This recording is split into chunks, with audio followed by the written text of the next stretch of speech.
Con Verónica Tavares, la coordinadora de la misión de observación electoral, la MOE, en el departamento de Antioquia. Verónica, bienvenida, muy buenos días y nos alegra mucho tenerte en Consejo de Redacción. Hola, buenos días a todos y todas, muchas gracias por la invitación. Cuando nos acercamos cada vez más a la primera convocatoria de este año, está muy cerquita ya, mediados de marzo, es decir, un mes. ¿Cómo está la situación? Ustedes han entregado 2 o 3 informes muy completos, revisando varios puntos para el territorio nacional y destacando también lo que ocurre en Antioquia, que es una de esas regiones o departamentos sensibles. ¿Cómo están viendo la situación en este momento para el departamento? En Antioquia hay una noticia buena y una noticia mala. Sí. Una noticia buena es que se redujeron el número de municipios que hoy se encuentran en riesgo por factores de fraude con relación a lo que encontramos en el 2018. Le doy un ejemplo. En el caso de los factores de fraude, en Senado pues, tuvimos alrededor de 58 municipios en algún nivel de riesgo, frente a 46 que tenemos para el 2022, 63 en el caso de Cámara en 2018 frente a 54 Ahí lo tenemos en pantalla en el 2022. Precisamente por territorios. Sí.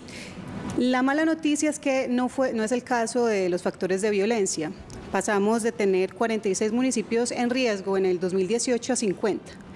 Cuando hacemos entonces el cruce de los municipios que se encuentran en riesgo por factores de fraude y los que se encuentran en riesgo por factores de violencia para el año 2022, entonces nos da este mapa de 29 municipios, de los cuales 14 están en riesgo extremo, que vemos en color rojo, 12 municipios en riesgo alto en color naranja y 3 en riesgo medio.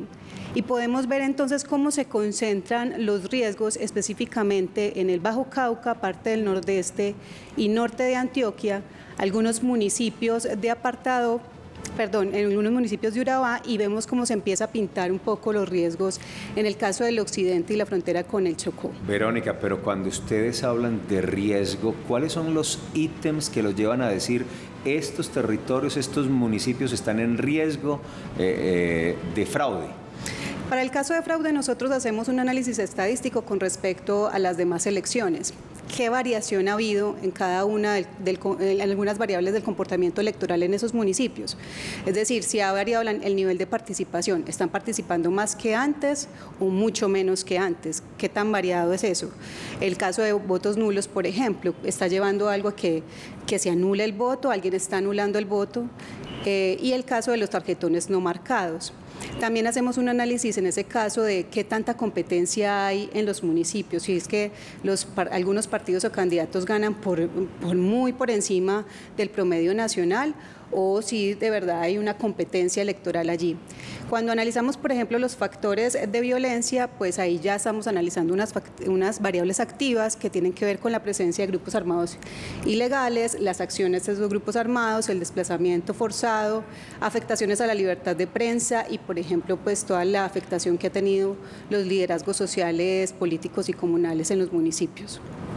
Eso en cuanto al riesgo por factores de violencia también se evidencia en la posibilidad que no tienen los candidatos de desplazarse a diferentes territorios para hacer sus campañas, para ejercer esa labor de proselitismo, precisamente porque hay mucho riesgo de seguridad. Y también las personas que están en situación de desplazamiento, que obviamente por esa condición pues no va a ser posible que acudan a las urnas. Eso también es la manifestación de estos riesgos de violencia. Y recordemos que el 13 de marzo son unas elecciones especiales, porque es la primera vez que vamos a elegir las curules de paz. Podemos recordar qué son esas curules. Cuando se firmó el acuerdo final de paz, se priorizaron unos territorios donde dijeron, estos son los territorios más afectados por el conflicto, pero además son los más afectados en esta lógica de los indicadores de pobreza, es decir, son los territorios más pobres del país. Y entonces se determinan unos mecanismos para intervenir en esos lugares, ¿cierto? Entonces se hablan de los PEDET o planes de desarrollo con enfoque territorial y hay además una medida de apertura democrática en la medida en que dicen estos territorios deberían tener una representación en el Congreso, son 16, entonces vamos a tener nuevas 16 curules en la Cámara de Representantes. Cuando tú hablas justamente de esa imposibilidad de hacer campaña, estamos hablando de ese tipo de candidatos y candidatas, quienes hoy están participando por esas curules y ellos han manifestado reiterativamente pues esas dificultades de poder entrar en algunas zonas, en algunas veredas, de tener acceso a información, por ejemplo, o en el caso de la protección, que tan difícil es decir en dónde me encuentro, si me encuentro bien o no, si por ejemplo no hay señal de celular, o en algunos casos pues algunos han visto retenidos sus equipos celulares porque no les permiten un libre de desplazamiento en esas zonas. Entonces ahí hay unos elementos de garantías de participación bastante complejos y que es necesario una institucionalidad mucho más comprometida y mucho más acompañante de estas candidaturas. No la hay. Pues eso es lo que se ha venido tratando de presionar. Recordemos que estas reglas de juego de las curules de paz son recientes. Ya estábamos en un calendario electoral que inició en marzo para Congreso y más o menos lo que se hace es acomodar toda una normatividad a una cosa que ya estaba instalada. Entonces, las dinámicas y digamos estas nuevas reglas y todo el proceso de acreditación, porque además tenían que ser víctimas, organizaciones sociales, organizaciones de mujeres o de indígenas y afrodescendientes, empezaron a involucrar una serie de entidades para poder hacer esa acreditación en unos tiempos bastante estrechos, porque se quiso acomodar a una cosa que ya estaba, y eso ha traído muchísimas dificultades, tanto que la normatividad o el calendario de las circunscripciones decía que había que tener tribunales de garantías electorales el 13 de diciembre y recién el 1 de febrero fueron nombrados. Entonces, estos candidatos y candidatas no han tenido a quién acercarse, la población no ha tenido a quién recurrir en caso de una posible irregularidad, algún posible delito electoral, y eso ha dificultado todo este proceso. Verónica, son retos. La semana pasada le consultamos al registrador nacional una preocupación que tenemos frente a la visibilidad de la elección de Congreso. Una corporación bien desprestigiada, y el tema presidencial se está tragando el escenario y el debate, además de la complejidad con los cambios de la tarjeta electoral y demás. Y lo decimos es porque la gente está más concentrada en las consultas interpartidistas que la importancia de elegir un buen Congreso. ¿Ustedes han identificado esa situación como que el protagonismo de la elección de Congreso, que realmente la convocatoria del 13 de marzo está por debajo del tema presidencial, porque ese día hay consultas, 3 consultas interpartidistas? Claro, digamos que en la lógica del debate y de la opinión pública pues ha estado más concentrado el tema de las consultas interpartidistas. Ahí también hay unos retos en cuanto a la calidad. Recordemos lo que sucedió en el 2018, que se agotaron los tarjetones y que salieron a sacar fotocopias y mucha gente se enojó mucho. Y el año pasado hubo como alguna discusión más en la lógica de quién va a ser cabeza de lista, ¿cierto? Eso fue lo que vimos más en la opinión pública. Y hoy se requiere más que nunca una ciudadanía comprometida en que busque quiénes son esos candidatos y candidatas que están hoy. Y por supuesto que tengamos un voto consciente. Es muy difícil, o mejor dicho, las elecciones de presidente no son nada en comparación con todo lo que se mueve en las elecciones de Congreso, y por supuesto, digamos, esta composición de este escenario, esa composición de poder va a determinar muchísimo la forma de gobernar de aquí en adelante, ¿cierto? Dependiendo de quién gane las elecciones para presidencia, pues de qué manera se va a dar esos procesos de coalición o procesos de declaratorias de oposición, y por supuesto lo que eso va a significar para el desarrollo o no de iniciativas legislativas, tanto por parte de los congresistas como por parte de la presidencia.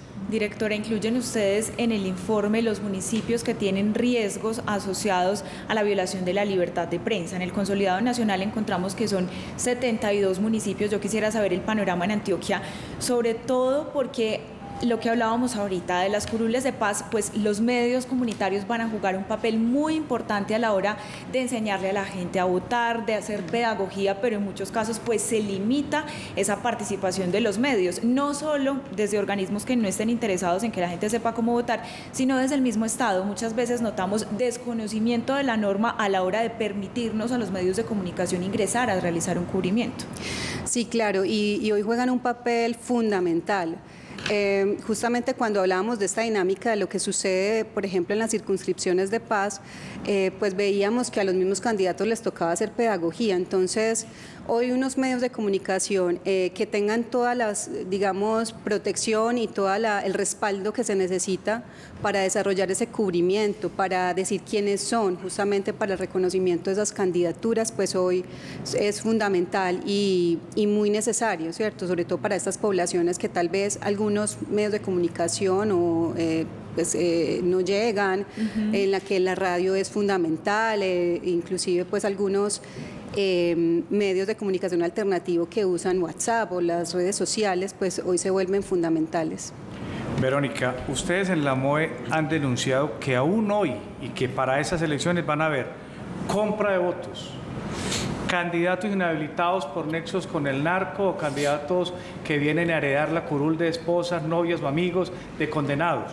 Ustedes han denunciado amenazas a candidatos, han denunciado que se obliga a votar a los ciudadanos en algunas regiones. En Antioquia estos 4 casos se presentarán ahorita el 13. Es muy probable, pues nosotros no somos una entidad que investiga y sanciona, pero sí hemos detectado, de acuerdo como con las dinámicas que hoy se dan de campaña, pues que es probable que esta situación se esté presentando. Le doy un ejemplo, en el caso de las curules específicamente, nosotros estuvimos manifestando en la Comisión de Seguimiento Electoral que hay unos candidatos que ya tienen vallas, que tienen microperforados en vehículos, que tienen toda una serie de despliegue de publicidad, frente a otros que recién les han aprobado un anticipo de bajísimo monto y que uno dice, bueno, con eso no alcanza. Se requiere entonces una revisión muy especial sobre lo que está pasando hoy con la financiación, los montos y quién y las fuentes, quiénes están aportando esas campañas, y para eso es muy importante tener un tribunal de garantías muy efectivo. Y por otro lado también como la participación que tienen algunos funcionarios públicos en esta campaña electoral, ¿cierto? En cómo despliegan todos los recursos públicos para obtener mayor visibilidad, incidencia, llegar a ciertos territorios. Eso lo hemos visto. También desde el punto de vista de la conflictividad social, pues habrá que ver muy bien cómo se desarrolla todo esto. Recordemos que venimos de unos años de altísima movilización social, y eso de alguna manera, digamos, ha hecho mucho más visibles algunos liderazgos sociales, políticos comunales o el caso de la prensa, y cómo ellos vienen siendo afectados. De alguna manera han sido amenazados o vienen también han sido víctimas de homicidio y demás, y la necesidad entonces de generar todas unas medidas de mitigación de esos riesgos. Pero como lo has dicho exactamente, es muy probable y hay que seguir pues como en este monitoreo. Necesitamos una ciudadanía también que nos ayude a identificar esas posibles irregularidades, esos posibles delitos electorales. ¿Vendrá, Verónica, un nuevo informe, un nuevo consolidado nacional o regional antes de las elecciones del 13 de marzo? Es muy probable porque recordemos que la registraduría este año incorporó un nuevo procedimiento en la inscripción de cédulas, sí, ¿cierto? Vimos que mucha gente no pudo validar su proceso de inscripción cuando lo hizo mediante mecanismos web, porque exigían pues la toma de una fotografía y daban un plazo para eso.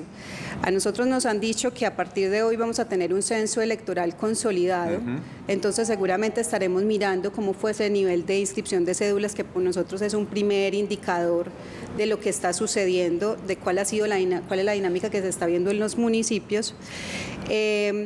Y seguramente estaremos hablando de lo que va a ser el despliegue de la observación, de cuántos observadores vamos a tener. En Antioquia vamos a tener más de 200, de acuerdo pues con el proceso de inscripción que tenemos, y seguramente cómo viene el proceso del plan de auditorías del software. Frente al incremento de inscripciones puntualmente en 6 municipios, ¿ustedes lograron determinar si tiene que ver con las curules especiales para La Paz, con esa circunscripción especial o no? Sí, justamente... Porque hablan de Vigía del Fuerte... Sí, hay que recordarle a la gente que solo las personas de esos municipios que tienen inscrita su cédula en puestos de votación rural podrán votar la curul de Paz. Rurales, eso es bien importante, sí, ese elemento. Sí, los de cabecera no van a tener la opción de solicitar ese tarjetón. Entonces, en esa dinámica, y como vimos, la registraduría es un esfuerzo también de campañas de cedulación, porque eso es un estímulo al voto rural. Pues seguramente muchas personas estuvieron motivadas de inscribir su cédula para participar y poder elegir esta curul o pasaron Claro. su cédula de la cabecera municipal a los puestos rurales. Claro. Usted hablaba del censo, Verónica, pues nos acaba de llegar el qué informe bien. de la Registraduría Nacional del Estado Civil. Se cierra entonces ese censo para las elecciones del próximo 13 de marzo. 38.819.901 colombianos como potenciales Habilitados para electores. votar. Exactamente, de los cuales 20.031 son mujeres, 18.788 son hombres quienes podrán sufragar en 112.009 mesas distribuidas. Ya está el dato de Antioquia. El dato de 5 Antioquia es millones, 5.000.000, 20.000, 60.000. 36.000. Y Felipe, y también llegaron, mire, 727.823 jurados de votación. ¿Qué decirle a esos jurados? Porque hay mucha gente que... Hay que primera vez- consultar, Sí, ¿no? claro. Para Sí, saber si tenemos claro. esa obligación. Y recuerde que si usted no se presenta, lo pueden multar y sancionar. ¿Qué decirle a estos jurados nuevos que llega mucha gente nueva y otros que siempre están, maestros y jueces? Hay unos elementos importantes. Yo creo que hay que manejar dos dinámicas, ¿cierto? Como ciudadanía activa, como ciudadanía comprometida, es súper importante la labor de un jurado de votación, ¿cierto? Están allí para, digamos, orientar a los votantes sobre, por ejemplo, la cantidad de tarjetones que va a existir, de cuántos va a solicitar,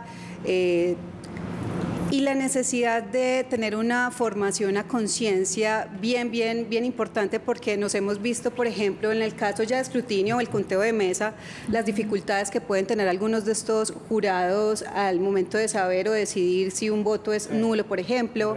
Se enredan mucho, entonces es muy importante tener unos jurados bien capacitados y que hagan un buen diligenciamiento de cada uno de los formularios que se requieren. Hemos visto muchos escándalos en el pasado y en redes sociales específicamente con los famosos C14, porque hay tachones o enmendaduras y demás.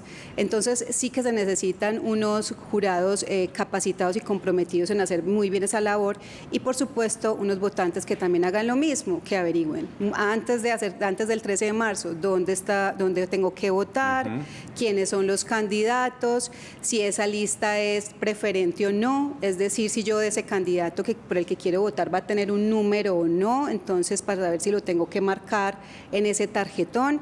Y por supuesto un llamado al voto libre, es decir, no vender nuestro voto ni cambiarlo por favores ni por puestos, porque puede que hoy estemos supliendo alguna necesidad bien urgente, pero que tiene unos efectos en el largo plazo bien demoledores para toda la sociedad. Urgente toda esa preparación, esa capacidad, esa pedagogía, porque hay cambios y porque finalmente, tema corporaciones, finalmente se quedan muchas tarjetas sin ser marcadas porque el elector se enfrenta en el cubículo al asunto y no sabe qué tiene que hacer porque no llevó previamente identificado, por ejemplo, su candidato, que no aparecerá ni foto ni nombre, sino un número. Hay que estar listos para esa elección. Pues Verónica, gracias por acompañarnos esta mañana muy importante, y estaremos muy pendientes no solo de cara al compromiso del 13 de marzo, sino a primera y seguramente segunda vuelta presidencial, porque de aquí a allá muchas cosas pasan y muchos movimientos se dan. Esto está muy bueno. Total. A mí me encanta. No le dimos Total. café. Muchísimas gracias. No,